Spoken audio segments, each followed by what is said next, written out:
Toldot, Esav, Yaakov, Am Israël, l'Occident, tout ça a germé dans le ventre de notre mère Rivka. Et le Midrash nous dit que quand Rivka, Imenou, passait devant Beth Midrash, et ben Yaakov cognait sur le ventre pour sortir, pour aller étudier la Torah, prier, rentrer dans la luminosité de la Torah. Et quand elle passait devant une baille de Avodah Zarah, elle ne comprenait pas, elle sentait des mouvements dans le ventre qui voulaient aller vers l'Avodah Zarah. Alors elle va voir le Gadolador de l'époque, Shem, qui lui dit « T'en fais pas, tu as deux peuples ».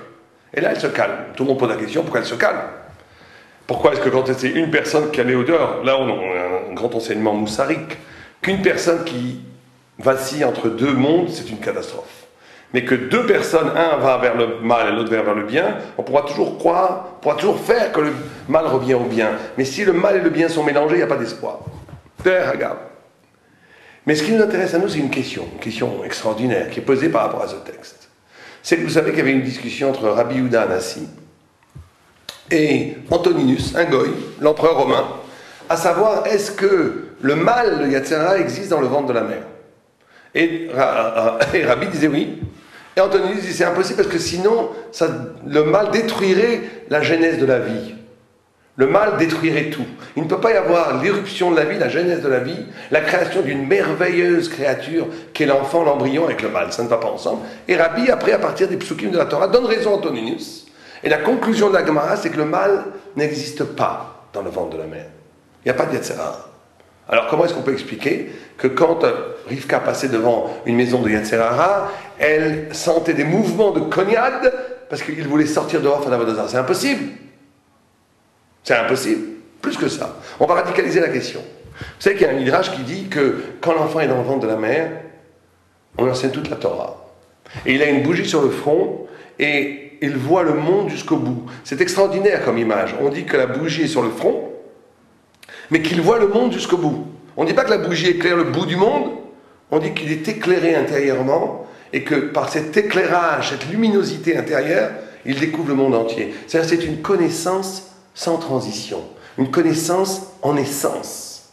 Donc l'enfant, l'embryon, dans le ventre de la mère, est dans un rapport tellement direct, un face-à-face avec Dieu, où toute la vérité lui est exposée de façon tellement absolue que le mal n'a pas de place là-bas.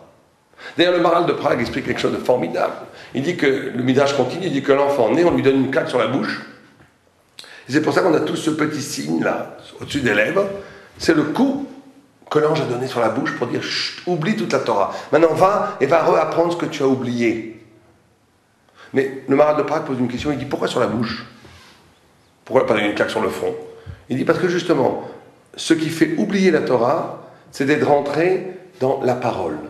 La parole fonctionne toujours par le signifié-signifiant, c'est-à-dire que ce que je dis parle de quelque chose d'autre, il y a un décalage. Ce que je désigne par les mots, le mot qui est le signifiant, renvoie à quelque chose qui s'appelle le signifiant, à quelque chose d'autre. Il y a un décalage. Donc il y a déjà, au cœur même de la parole, une dualité, une ambiguïté qui fait que la vérité échappe. Alors que l'enfant était au-delà de la parole, dans la pure pensée de la vérité. Donc il n'y a pas de Yetzer Hara possible ici. Alors quel est le pshat? Que Esav voulait courir faire l'Avodah Zarah dans le ventre de sa mère. Esav était béni dans la lumière. Et bien la réponse, c'est la suivante. La réponse, c'est que, en vérité, pas du tout. Esav voulait sortir du ventre de sa mère pour combattre l'Avodah Zarah. Pour la combattre. Et Yaakov voulait rentrer dans le Beth Midrash pour intégrer la Torah, pour intégrer cette notion d'intériorité de la Torah. On va dire des choses comme ça. Et ça, vous savez que étymologiquement porte le nom du Maasé, de l'acte. Yaakov, le Yud, c'est toujours la lettre qui renvoie au futur, à la pensée. En vérité, Yaakov et Esav sont deux faces d'une même âme, qui est Adam Arishon. Comme ça disent les kabbalistes, que le Gilgul de Adam Arishon, c'était Esav et Yaakov. Yaakov, c'était pris notre intériorité, la dimension d'intériorité, la dimension de la pensée, la dimension du Beth Midrash. Alors que Esav, comme son nom l'indique, Osé, est la dimension de l'acte, du faire. C'est pour ça qu'ils sont nés le même jour, c'est pour ça qu'ils ont été enterrés le même jour. Que tout le monde connaît le Midrash, quand Yaakov a été enterré, on a coupé la tête de Esav, qu'à rouler dans le caveau, et les deux sont enterrés le même jour. En vérité, d'après la Kabbalah, quand un enterré, c'est vraiment l'heure de la mort. Ils sont nés le même jour, ils sont morts le même jour. C'est le même homme en deux. Simplement, Yaakov a réussi et Esav est tombé. Mais Esav, c'était pas du tout du Yetzer Hara. Quand il voit de l'Avodah Zara, sa volonté est de conquérir cet Avodah Zara, de conquérir le monde, pour imposer une vision unitaire de la spiritualité. Donc il n'a pas peur, il va partout. Il va conquérir le monde, c'est l'acte, c'est l'action, c'est l'universel en expansion. Alors que Yaakov, c'est l'universel, la vérité en intensité, dans le Beth Midrash, dans la réflexion, dans le futur. Je porte en moi le sens de toute l'histoire de l'humanité, mais qui va être réalisé plus tard par le Mashiach. Maintenant, je suis dans l'intériorité, je ne suis pas dans l'extériorité. Or, Esav, l'essence, c'est d'être une extériorité, d'être quelque chose qui veut conquérir le monde, agir. C'est pour ça qu'il veut sortir. De là, on peut avoir un grand yesod pour nous. Un très grand yesod pour nous, c'est le danger que nous avons tous, nous, vous, toutes juifs en vérité, quand on essaye de conquérir le monde, quand on essaie de sortir. Ceux qui font du kirouv, qui s'occupent de ramener des gens en tchouva, ou plutôt, j'aime pas seulement ce mot, ramener des gens en tchouva, mais plutôt enseigner la Torah, donner une chance aux autres de connaître les merveilles de la Torah. Ceux qui sortent du Beth Midrash, le grand danger, vous voyez que Esav est tombé. Il n'a pas réussi du tout. Derech Haga, c'est pour ça qu'Yitzhak voulait bénir Esav. Parce qu'il pensait que le Maaseh Naaseh Venishma, l'acte, le fait de conquérir le monde pour laisser une place à la parole de Yaakov, est première. Donc Esav doit avoir les bénédictions. Mais Rivka voit que c'est pas possible. Rivka voit que Esav va tomber, que Esav, la fascination de l'extériorité, la fascination du monde, a fait tomber Esav. Et elle le voit. Elle dit, ce ne sera pas possible. Tant que le Mashiach ne vient pas, ce ne sera pas possible. Et donc nous, l'enseignement qu'on doit prendre, c'est de toujours, et ça c'est très très important, de toujours relier nos actions à quelque chose qui est au-delà, plus profond que l'action elle-même.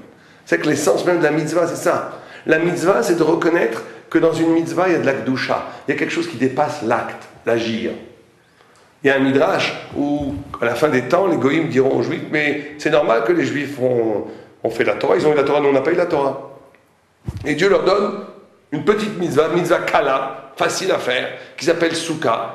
Faites-la et on va voir ce qui va se passer. Les goïms rentrent sur la Souka, Dieu fait sortir un immense soleil très chaud, et de colère, il détruit la Souka. Vous voyez, vous êtes tombés, la Gemara dit, mais Amistaer, Souka, pas tomber Souka. Celui qui souffre dans la Souka, il n'a pas à faire la Souka. Donc en quoi est-ce qu'ils ont péché? Ils ont dit, oui, ils n'auraient pas dû donner des coups de pied dans la Souka.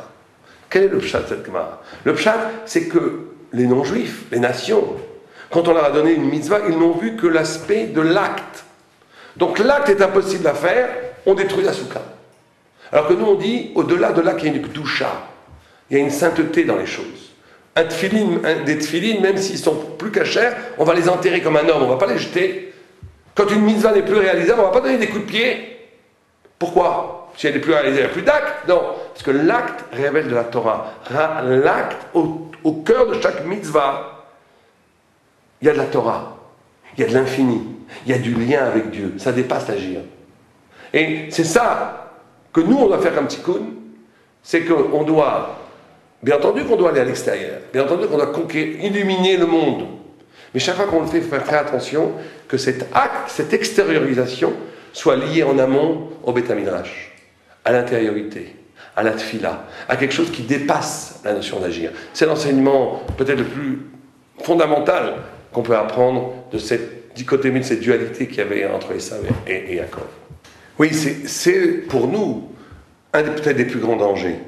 Il y a dans un texte magnifique de Rav Nachman de Breslav, il explique que ceux qui s'occupent d'aller parler aux âmes perdues, aux gens qui n'ont pas la chance d'avoir entendu l'éclat de la Torah, eh ben, c'est pour eux un immense danger. Ils vont être entraînés par ce contact. Parce que le plus grand danger du kirouv, le plus grand danger, c'est d'être dépendant de la volonté de l'autre. À un moment donné, je veux tellement influencer l'autre que je devienne l'esclave de l'autre. Or, notre fonction à nous, c'est jamais de manipuler les gens, même pas d'essayer de les influencer. Notre fonction fondamentale, fondatrice, est d'enseigner. On enseigne la Torah et après, quand on enseigne la vérité, le beau, le vrai, et le faux, et le ténébreux, et qu'on doit mettre ça devant les gens doivent choisir. On doit donner aux gens la liberté de choisir leur vie. Et de ne jamais tomber dans une attente, dans une dialectique, de rentrer dans la frustration du désir, où je suis dépendant du désir de l'autre. Ça devient une catastrophe. À ce moment-là, on retombe dans le système de Esav, où on est dans une logique de la conquête, d'une logique où l'autre devient, même spirituellement, un des éléments de mon désir de conquête. Et on tombe dans une logique qui n'est plus la logique de la Torah. La logique de la Torah, c'est d'enseigner, de dire à la lumière. Et si quelqu'un ne veut pas écouter la Torah, c'est son problème, c'est plus le problème de celui qui l'a dit.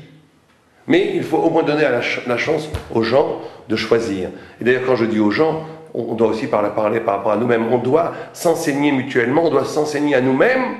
Et toujours, l'enseignement de la Torah doit provoquer l'éruption d'un choix. Est-ce que je vais véritablement réaliser ce que je viens de prendre conscience en étudiant, ou est-ce que je vais le refouler dans le domaine de l'intellect, de l'idée? C'est une belle idée, mais ça ne me touche pas dans la vie. En vérité, cette problématique du choix et de la liberté qui naît, qui apparaît à partir d'études de la Torah, elle est générale. Elle n'est pas que dans un rapport de Kirouv, elle est pour chaque juif, chaque rabbin, chaque personne qui étudie la Torah. Shabbat Shalom.